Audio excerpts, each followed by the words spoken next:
regard the darling dreamers ere she left them till the dawn.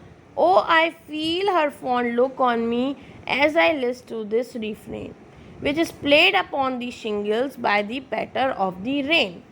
So here poet की जो mother थी वो उनको कंसिडर करती थी as a darling. Okay, means वो उनको बहुत प्यार करती थी and she use to consider him as a darling and she would let him sleep till the day break. Means वो उसको उठाती नहीं थी, वो काफ़ी देर तक उसको सोने देती थी and to have a sweet dreams. ठीक है. And here the poet can also feel that his mother is looking at him. Okay, वो उसको ऐसा लगता है कि उसकी मदर जो है उसको देख रही हैं और वो जो है चुपचाप जो है वो सॉन्ग सुनता है. सॉन्ग कौन सा होता है?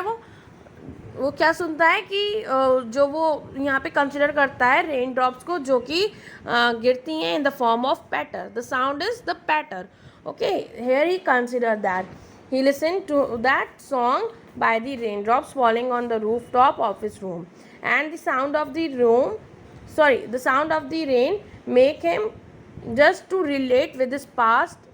Okay, उसकी मतलब जो वो साउंड ऑफ द रेन है वो उसको कोरिलेट करता है अपने पास से with his present. Okay, so here the poet is moved by the sound of the rain drops on the shingles of the room. Wherever he hears this sound, it bring back memories of the past and he reminded of his mother. यानी कि which is played upon the shingles by the patter of the rain. means वो sound को, उस song को सुनता रहता था. वो जो शिंगल्स पे रेन ड्रॉप्स गिरती थी तो वो उसके लिए एज अ सॉन्ग उसको प्रिटेंड करता था and he silently listen to that music, to that sound, and he thinks that his mother is with him and he is reminded of his mother.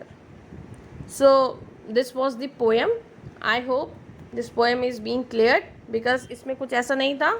सारा जितना हमने पढ़ा है वो पोएट का जो रेन की टूवर्ड्स था अफेक्शन उसका पढ़ा है और सेकंड उसका उससे अपना पास्ट मेमोरीज़ याद आती थी. उसको उसके पास्ट में जैसे सोचने लगता था, इमेजिन करने लगता था, तो उसको उसकी मदर की काफ़ी याद आने लगी थी और उसकी मदर जो थी वो सर्वाइव नहीं करती थी इस वर्ल्ड में and she is not alive. So वो उनके बारे में सोचता था. So the rain on the roof talks about the poet different reactions to the sound of raindrops falling on the roof of his house. ठीक है, और वो उस पैटर को सुनता था, पैटर साउंड को सुनता था और वो ये कहता था that rain drops at night are like are tears.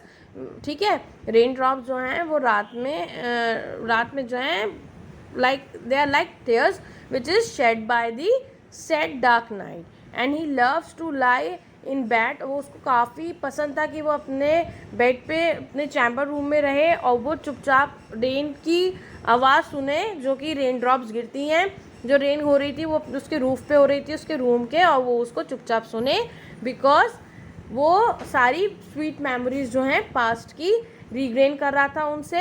And he says that the sound of rain drops उसको हेल्प करती हैं to fall him asleep and give him sweet dreams. And he also has memories of his loving mother who would put them to sleep, who make him more comfortable to sleep and provide him more comfort and उसको जगाती नहीं थी and to have sleep till the dawn. and वो उसको क्यों नहीं जगाती? ताकि वो अच्छे से सो ले और अच्छे से sweet dreams देखे. So this was the poem. and वो और हाँ वो जो है चुपचाप उस म्यूज़िक को सुनता था which is played upon the shingles by the patter of the rain. और वो उस म्यूज़िक को सुनता था मीन्स उस बारिश को सुनता था जो रेन ड्रॉप्स गिरती थी उसके रूफ़ पे शिंगल्स पे आन के. शिंगल्स मैंने आपको बताया था वुडन टाइल्स होते हैं जो कि रूफ़ पे लगते हैं. तो रेन ड्रॉप्स जब उसकी रूफ़ पे गिरती तो वो उसकी आवाज़ जो थी वो उसको पैटर साउंड बोलते हैं. तो उससे उसको काफ़ी खुशी मिलती थी और वो काफ़ी रिलैक्स होता था उस आवाज़ को सुन के और वो उसको पसंद करता था. And he just lie in his chamber room on his bed and he listen to it very peacefully. So this was the poem. Now I'll provide you the question answer. You please mark it. Please write it in your notebook.